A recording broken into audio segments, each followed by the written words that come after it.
Kaixo, ongi etorria. Kono enborra dugunean, esaten dugu alboko formularen azalera udela. Pi bider, bi erradioa batu, goikoa eta bekoa, bider sortzailea, baina hemendik honea. Eta hori, nodi dator? Orduan, bideo honetan, saiatuko naiz behintzat esplikatzen nola iriste garen formula honetara. Importantea da, kritikoak izatea eta esaten digutenean zerbait, kuestionatzea eta jakitea benetan horrela dela eta zergatik den. Hasiko gero orduan. Nik badut kono enborra, sortzailea, ikusten dezuten bezala, izango litzake horrelako bat, ezta? Falta zaio goiko zatia. Triangelo izateko. Orduan, luzatzen badut, izango litzake kono osoa. Nik honi deituko diot G bat, eta honi G bi. Eta bien artean da sortzaile osoa. Ordan, sortzailea kono osoarena bi zatitan egin dut. G bat, G bi. Horrek esan nahi du, hau dela erradio handia, eta hau dela erradio txikia. Horren, guk lehen demostratu dugun formula jarriko dugu. Azalera da pi R G. Hori badakigu, eta egia dela. Orduan, hasiko gara honentzako, bere azalera zen izango litzake, izango litzake osoarena, eta gero kendu behar dugu zati txiki hori. Hor osoarena zein da, izango litzake pi bider erradioa zen bada, hemendik honea. Eta G, guztia, G bat eta G bi, biak egin bako ditugu batu bi sortzaileak.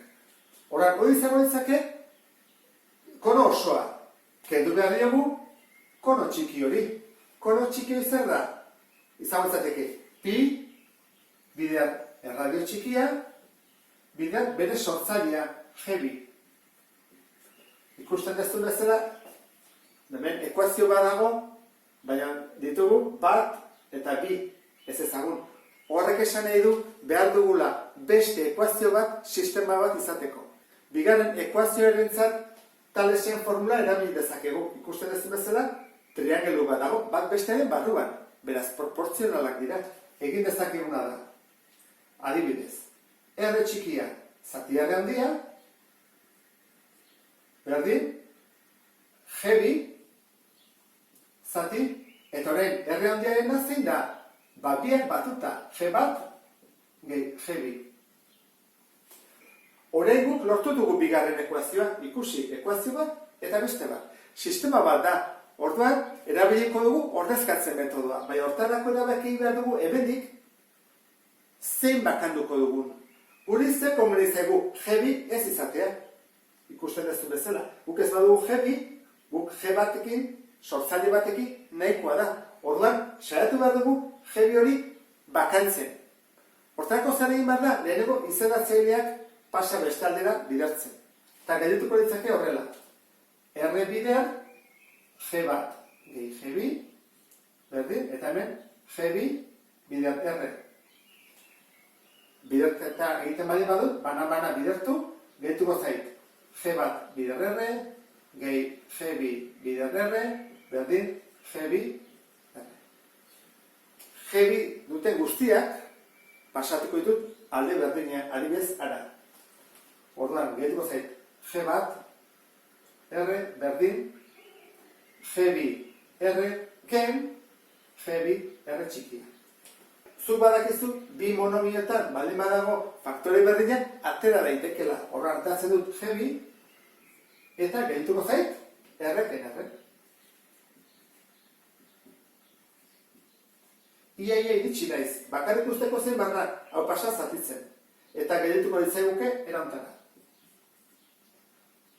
G bat, bider R, zati, eta hau, R ken R, berdin, G bi. Lortu dugu G bi isolatzea. Orain, ordezkatu egin behar dugu. G bi dagoen lekuan jarriko dugu hau. Hau jarriko dugu hemen, eta hemen. Eta hori simplifikatibo dugu.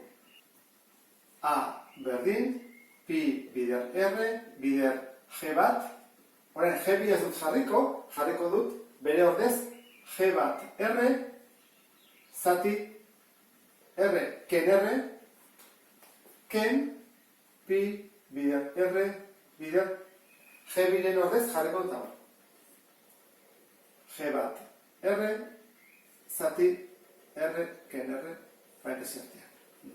Orain, parentesi hontako batukete egingo dut, A berdin, pi bider R, izanatzaile komuna jarri behar dut, hau zerkin bidertu dut, R-ken R-kin, horren goikoa ere bai, G bat bidertu behar dut, R txikiakin eta R handiarekin.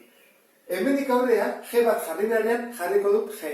Zertarako, simpleago izateko, ateako dugun G, hori izango da G bat. Ez jartzeko beste bat.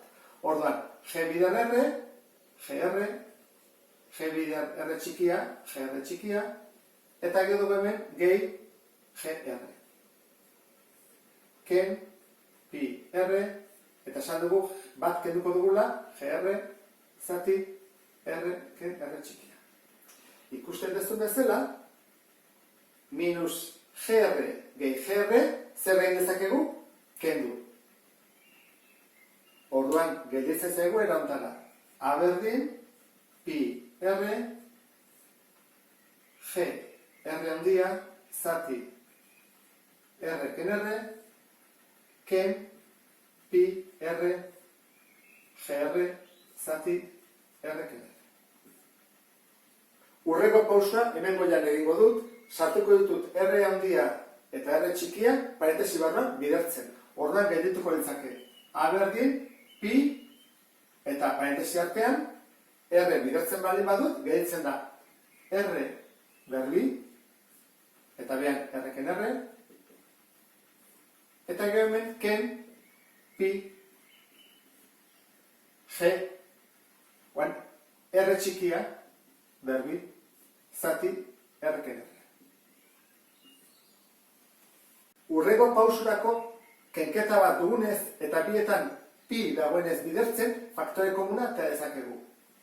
Izango ditzake pi, aurrean hau, G, R berbi, zati, R ken R, ken, G, R txikia berbi, zati, R ken R. Bi zatikiek izendatzele berdina dute, orduan jarri daiteke bientzako izendatzele bera. R ken R, eta goikoa ez aldatzen.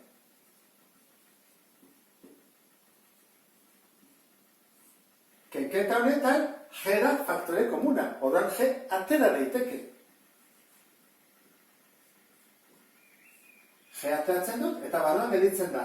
R berbi, ken R txikia, eta behan, R ken R. Dago, R berbi eta R berbi.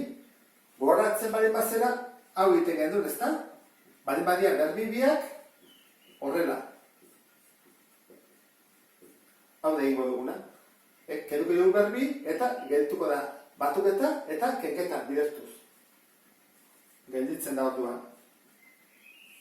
G bider, R gehi R, R ken R, zati, R ken R. Horren zer ikusten duzu? Hemen R ken R dagoela, eta hemen ere bai, kendu daitezke, hortarako gogoratu zaitez jartzen dut parentesia, horren bidertzen ari da, horren bai kendu ezakegula. Eta zer gelditzen zaigu?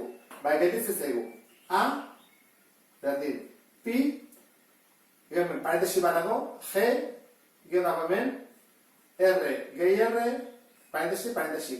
Parentesi hau beharrezkoa da ez, kendu daiteke.